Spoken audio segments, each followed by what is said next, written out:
आता थेट जातोय उत्तर प्रदेश मधल्या अयोध्येत, कारण अयोध्या नगरी सध्या उत्सवाने भारलेली पाहायला मिळते।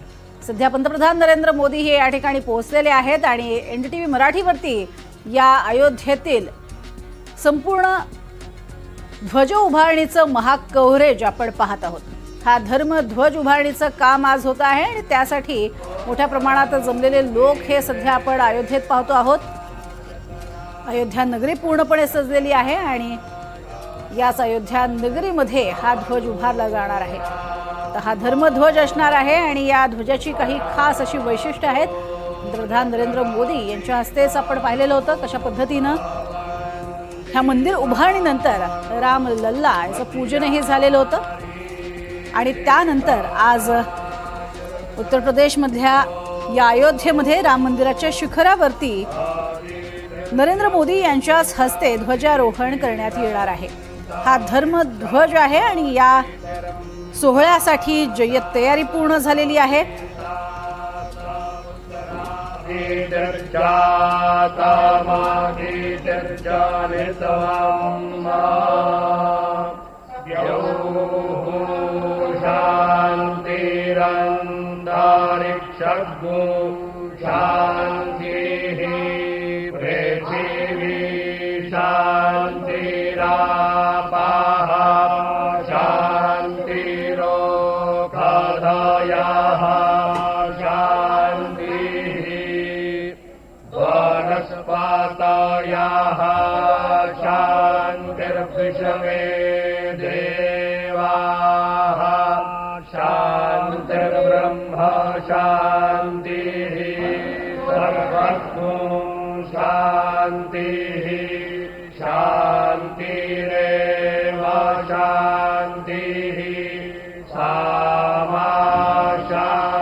फक्त एकीकडे मंत्रोच्चाराने संपूर्ण वातावरण हे भारून गेलेलं आहे आणि याच मंत्रोच्चारात आणि याच जयघोषामध्ये हा जो धर्मध्वज आहे तो उभारला जाणार आहे। तब्बल 11 फूट रुंद आणि 22 फूट लांबीचा असा हा धर्मध्वज आहे। ठीक दुपारी 12 ते 12:30 या काळामध्ये रामाच्या तेजस्वी आणि शौर्याचं प्रतीक म्हणून अशा या धर्मध्वजाची उभारणी होणार आहे। हे दृश्य आपण बघतोय मंदिराच्या आतल्या भागातले आहेत। गर्भगृहाचा हा भाग आता थोड्याच वेळात पंतप्रधान नरेंद्र मोदी आणि तसंच सरसंघचालक मोहन भागवत हे या गर्भगृहात दाखल झाले।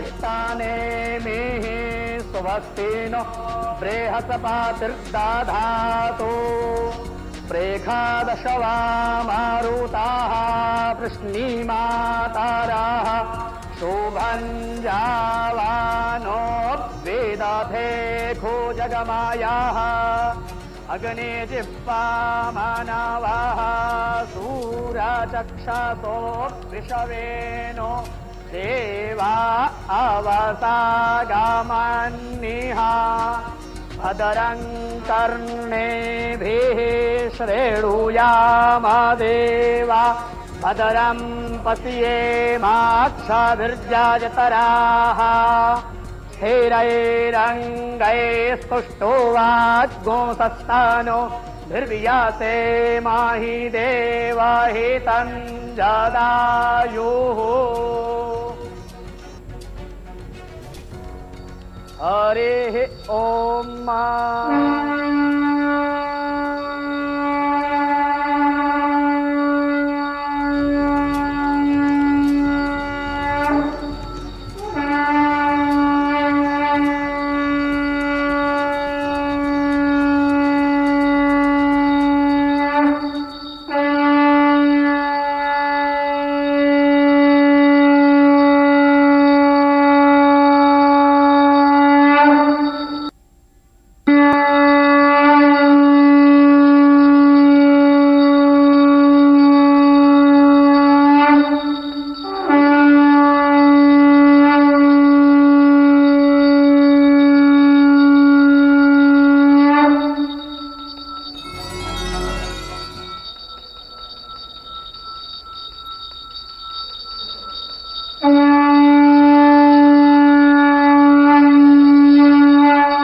प्रसाद ला रहा है।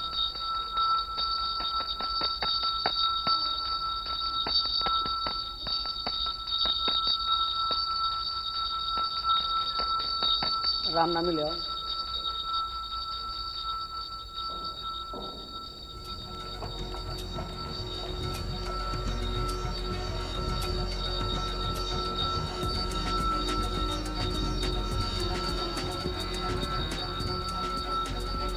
काल मृत्युहरणं सर्वव्याधि विनाशनं श्रीराम शरणपादोदकं पीत्वा पुनर्जन्म न विद्यते।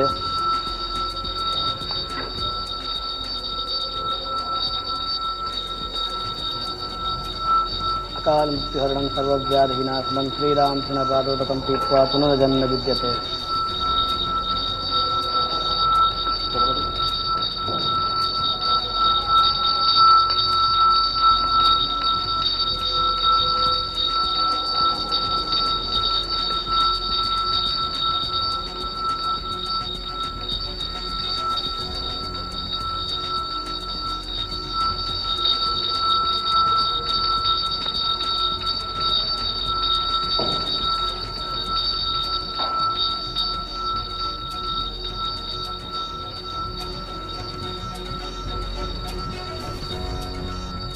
प्रभू रामपंचायतनाच्या इथली जी आरती आहे ती संपन्न झालेली आहे आणि अशाच पद्धतीनं अगदी सकाळी 10 वाजल्यापासून या आरती ज्या आहेत त्या सुरू झालेल्या आहेत। साधारणपणे आपण बघितलं तर महर्षी वसिष्ठ, महर्षी विश्वामित्र, महर्षी अगस्त्य, महर्षी वाल्मिकी, देवी अहिल्या, निषादराज गुहा आणि माता शबरी यांच्याशी संबंधित अशी ही मंदिरं आहेत आणि त्या ठिकाणी ही सप्त मंदिरं आहेत। या ठिकाणी स्वतः पंतप्रधान भेट देत आहेत, त्यानंतर शेषावतार मंदिराला सुद्धा भेट देतील आणि अन्नपूर्णा मंदिराला भेट देऊन तिथे देखील अशाच पद्धतीनं आरती महापूजा होणार आहे। या सर्वच ठिकाणी पंतप्रधान नरेंद्र मोदी यांनी सकाळी 10 वाजल्यापासून भेटी दिलेल्या आहेत। त्या ठिकाणची आरती आणि पूजा संपन्न झालेली आहे आणि त्यानंतर आता आपण बघतोय अगदी काहीच क्षणात गर्भगृहामध्ये ते दर्शनासाठी दाखल होतील आणि त्यानंतर पूजा होईल आणि 12च्या सुमारास पंतप्रधान ही श्रीराम जन्मभूमी मंदिराच्या शिखरावरती समारंभपूर्वक असा ध्वज फडकवणार आहेत।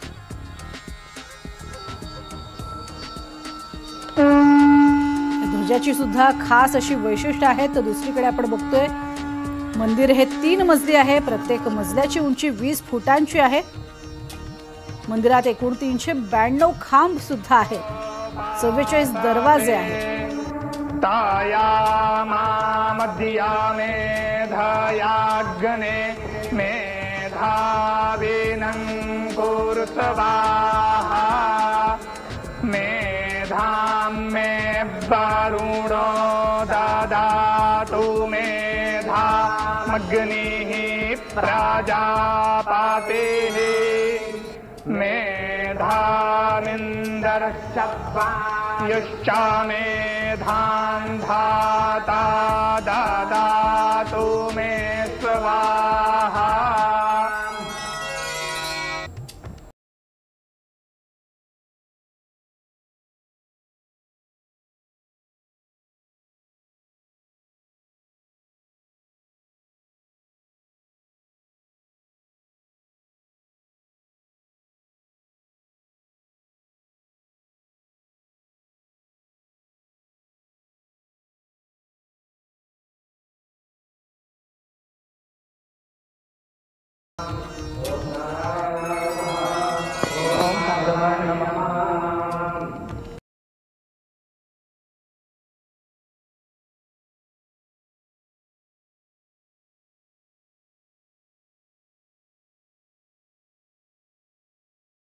पवित्रो वा सर्वावस्थांगतोऽपि वा यस्मरेत् पुण्डरीकाक्षं वायाभ्यन्तरः शुचिः पुण्डरीकाक्षः पुनातु पुण्डरीकाक्षः पुनातु पुण्डरीकाक्षः पुनातु।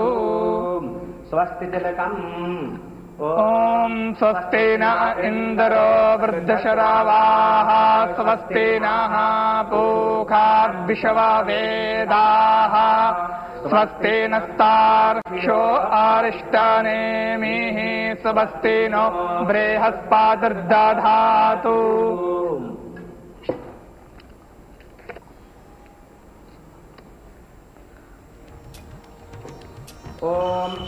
ज्योतिर्ज्योतिरग्निः स्वाहा सूर्यो ज्योतिर्ज्योतिः सूर्यः स्वाहा अग्निर्वर्चो ज्योतिर्वर्चः स्वाहा सूर्यो वर्चो ज्योतिर्वर्चः स्वाहा ज्योतिः सूर्यः सूर्यो ज्योतिः स्वाहा चन्द्रमा मनसो जातश्चक्षोः सूर्यो अजायत श्रोत्राद्वायुश्च प्राणश्च मुखादग्निरजायत।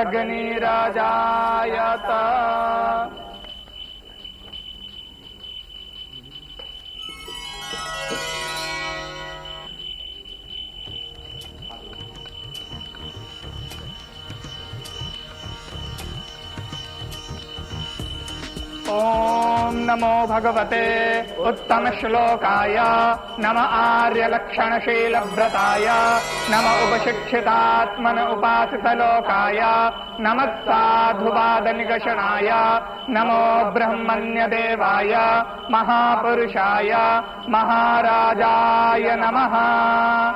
ओम कृपारत्नाकराय भगवते श्रीरामचन्द्राय नमः।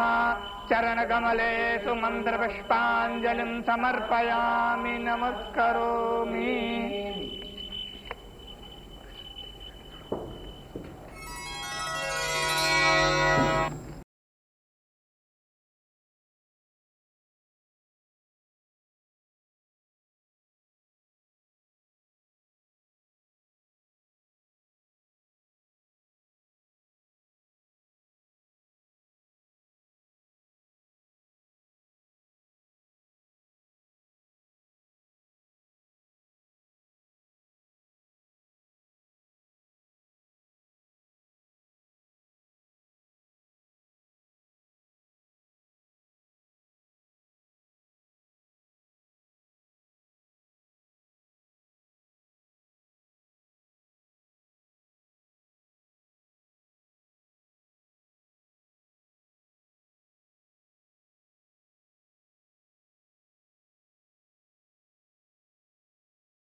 कार्यक्रमाच्या आधीची सगळी पूर्व तयारी आपल्याला पाहायला मिळते। डॉक्टर मोहन भागवत हे बाहेर आलेले आहेत आणि पंतप्रधान नरेंद्र मोदी हे देखील बाहेर आलेले आहेत। श्रीरामचा जयघोष या संपूर्ण परिसरामध्ये होताना आपल्याला पाहायला मिळते।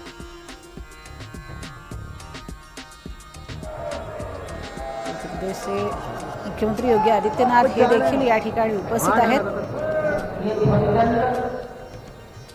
आनंदीबेन पटेल या देखील या ठिकाणी सध्या उपस्थित आहेत।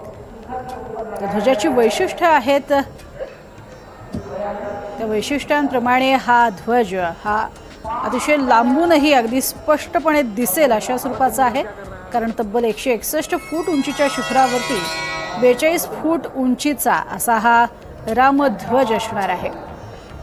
जमिनीपासून तो 191 फूट उंचीवरती डौलानं फडकताना दिसेल। रामध्वजेची दोरी आणि मशीनने शिखरावरती त्याचं आरोहण केलं जाणार आहे। केशरी रंगाचा हा रामध्वज 11 फूट रुंद आणि 22 फूट लांबीचा असणार आहे। अनेक मान्यवर या कार्यक्रमासाठी सध्या उपस्थित आहेत, निमंत्रित या ठिकाणी उपस्थित आहेत। एकीकडे आपण बघतोय कशा पद्धतीने राम मंदिर जे आहे त्या राम मंदिराची उभारणी होण्यासाठी अनेक वर्षांचा हा काळ लोटला, अनेक वर्षांचं तप हे साधू महंतांचं कामी आलं। कारण 9 नोव्हेंबर 2019 रोजी राम मंदिर निर्माणाला सर्वोच्च न्यायालयानं मंजुरी दिली आणि ट्रस्टकडून बांधकामाचं आदेश सुद्धा देण्यात आले। 5 फेब्रुवारी 2020 रोजी श्रीराम जन्मभूमी तीर्थक्षेत्र ट्रस्टची घोषणा झाली. त्यानंतर 20 ऑगस्ट 2020 रोजी राम मंदिराचं काम हे प्रत्यक्षात सुरू झालंय आणि हीच ती सुंदर अशी रामलल्लाची मूर्ती.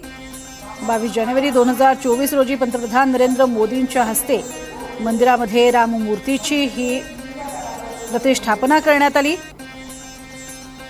आणि 5 जून 2025 रोजी राम मंदिराच्या दरबारात अन्य 7 देवी देवतांच्या मूर्तींची देखील प्रतिष्ठापना करण्यात आली. आजच्या दिवशी मंदिराच्या शिखरावरती ध्वजारोहण केलं जाणार आहे आणि हाच तो पवित्र पावन क्षण आपल्या डोळ्यांमध्ये साठवून ठेवण्यासाठी मोठ्या संख्येनं भक्तगण मान्यवर या ठिकाणी उपस्थित आहेत. हाच तो आपण बघतोय शिखराचा भाग आहे, मंदिराच्या शिखराचा भाग, ज्या ठिकाणी आपल्याला ध्वज फडकताना पाहायला मिळणार आहे.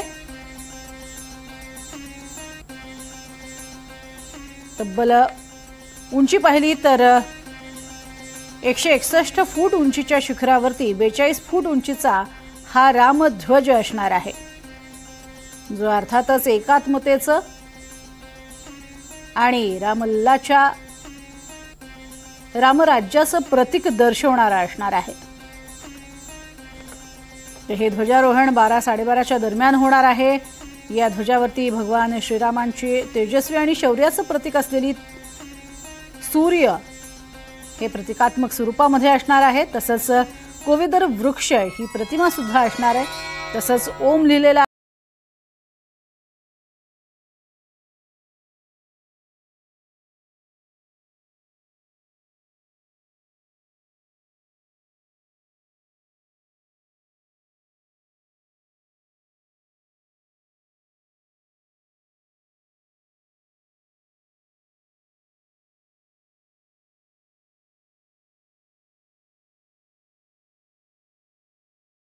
ही 20 फुटांची आहे. राम पंचायतन, ज्या राम पंचायतनाची अतिशय सुंदर अशी दृश्य आपल्या